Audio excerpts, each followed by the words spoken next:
Hello and welcome. It is 10 o'clock. It is the 17th day of March 2021. I am your grumpy guide to all things gaming, the OG Jam. And do not worry, I have ordered a new webcam.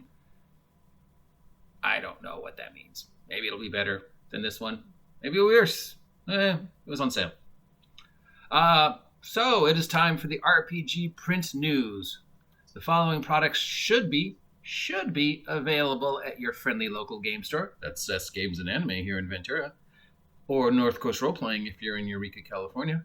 But again, remember all these dates are tentative because they are still shipping out the various vaccines, and all the shipping companies have put the priority on the vaccines and everything else is secondary. So if I tell you Lunchbox of the Doomed is going to be on the shelves this week, and Lunchbox of the Doomed is not on the shelves, do not get upset, because again, these days are tentative, and Lunchbox of the Doomed sounds like a great name for an adventure that I need to write. All right, so what's going on in the world of new stuff for spring?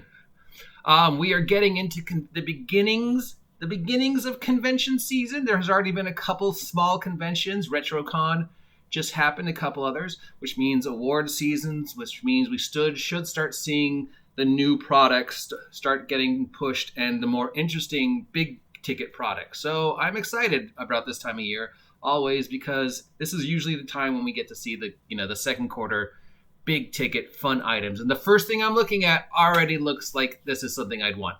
So from a company called Creature Creation, we have Raviolo's Beastery, Bohum's Guide to Monsters, Monster Box of Pawns Sets 1, and Monster Box of Pawns Sets 2 by Creature Creation. This is, of course, for 5th edition, but it is a $40 box.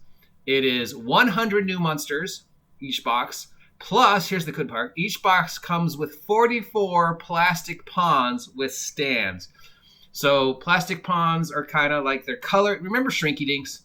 Okay, they're basically hard plastic pictures of the creatures that you can put in little things, and then these are brilliant. I love this. Now Wizards of the Coast just did the same thing for solid 3D figures for $50-something, actually $60. This is the same thing for $40. You get 44 monsters as opposed to those other ones which had like 15 monsters. Sure, they're the little pawns, but oh well, they do the job and they look amazing. I'm looking at the pictures right now, and yeah, if my friendly local game store had this, I'd buy them. Okay, speaking of stuff, from Persis Intermedia, we have Men, Myth, and Magic Episode 7, Men, Myth, and Magic Episode 8, and Men, Myth, and Magic Episode 9, a classic reprint.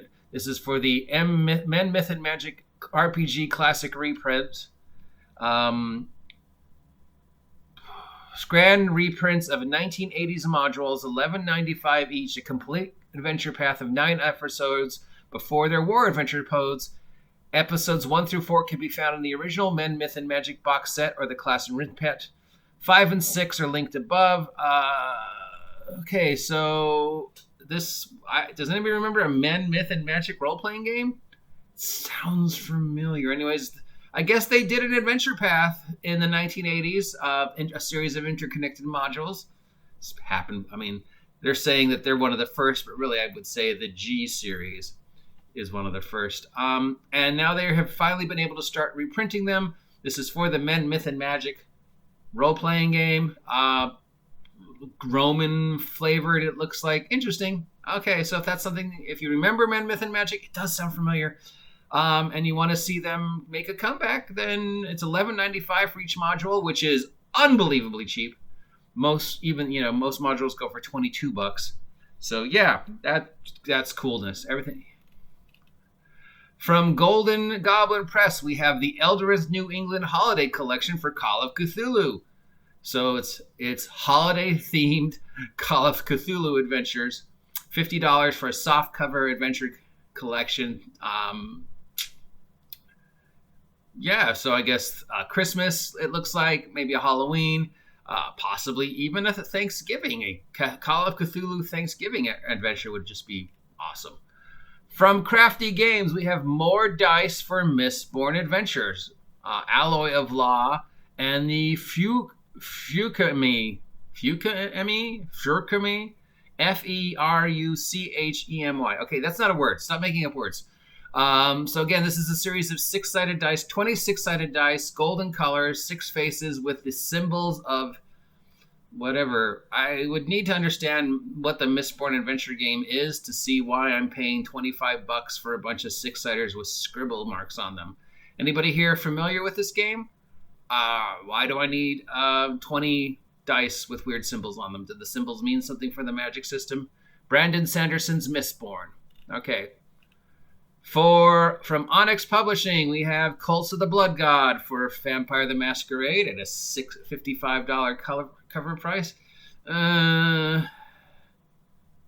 Yeah, we know Onyx has got themselves in some trouble last year, so we always want to support Vampire the Masquerade. I just don't know if we want to support Onyx, but if you are a fan of the current iteration of this great role-playing game, go check it out. What the hell? Okay. Palace of the Vampire Queen classic reprint from Percy's Intermedia. Reprinted module from 1976, $10. Classic first. This is a reprint of the first published adventure for Dungeons and Dragons. Originally released in 1976. I had this. I don't know what happened to it. It's obviously a basic D&D adventure, but it's, you could run it with old school essentials. It has been remastered for a clean print, safe for work, which means no scantily clad vampire queen on the cover. Wow. A reprint of the very first Dungeons and Dragons adventure.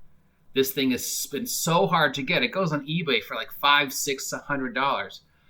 Wow. If I could find a copy, I would get it just to, wow. I mean, I'm sure, it's classic old school D&D, like 55 bugbears in a 3x3 room. But yeah, just for the nostalgia.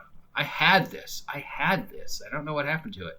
Probably got lost when the garage flooded back in LA. From Kremolech, we have cargo containers. These are miniature models, unassembled and unpainted, are designed for 25 millimeter sci-fi scale. So basically, they're boxes, cargo containers. You put them together, paint them whatever color you want, use them to decorate your sci-fi scene. If you're doing like a ship port or something. $28 for 4 pieces of cardboard. That sounds a little, it's plastic, but still, you can make one of this on your own with just, some cardboard or whatever and some clever painting. Kremolech. So you can tell all the good names are taken when you read some of these names and you're like, precise intermedia. What was the one?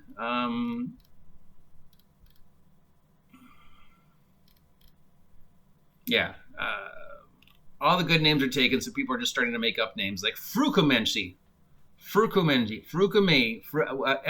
That's not a word. You just made up a word. I'm going to make up a role-playing game just so I can have made-up words in it, and I'm going to have a monster race called the Florgabling. Try spelling that. I am your grumpy guide to all things gaming. This is, yes, all the good names are taken, so you should just name stuff Bruce. This is your tabletop role-playing game products that are supposedly coming out this week. If any of those sound interesting to you, run, don't walk to your nearest friendly local game store. That's Seth Games and Anime here in Ventura.